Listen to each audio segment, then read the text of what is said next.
Hi friends. Present అయితే ఈరోజు నేను బర్డ్స్కి ఫోటో తీద్దామనేసి బయటకైతే వచ్చానండి, మా ఊరు దగ్గరలోను. అయితే ఇక్కడ ఎక్కువగా రామచిలుకలు అయితే ఉన్నాయి, ఉండడం వల్ల వీటిని ఫోటో తీద్దామనేసి వచ్చానండి, వీడియో తీద్దామని.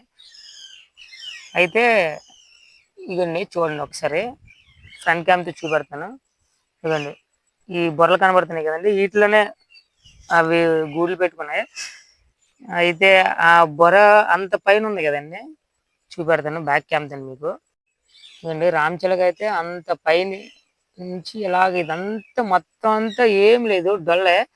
ఇవ్వండి ఇక్కడ హోల్ ఉంది కదా, ఈ కిందని హోల్ ఉంది కదా, ఆ హోల్లో అంతవరకు ఆ పైనుంచి ఇంతవరకు రామచిలక అయితే రావాల్సిందేనండి.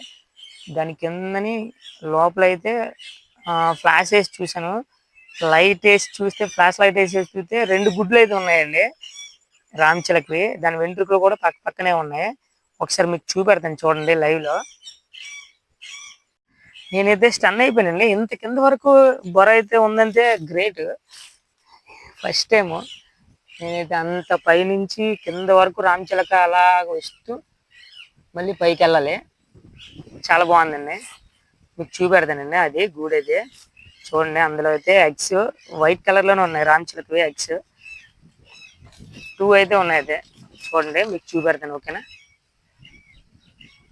ఇక చూడండి దాని ఎగ్స్ ఫస్ట్ నేను 2 అనుకున్నాను, కానీ 1 2 3 4 5 ఉన్నాయండి. చూడండి ఎంత చక్కగా పేర్చిందో, అలా పేర్చుకొని అలా గుడ్లు అయితే పొదుగుతున్నట్టు ఉంది రామచిలక.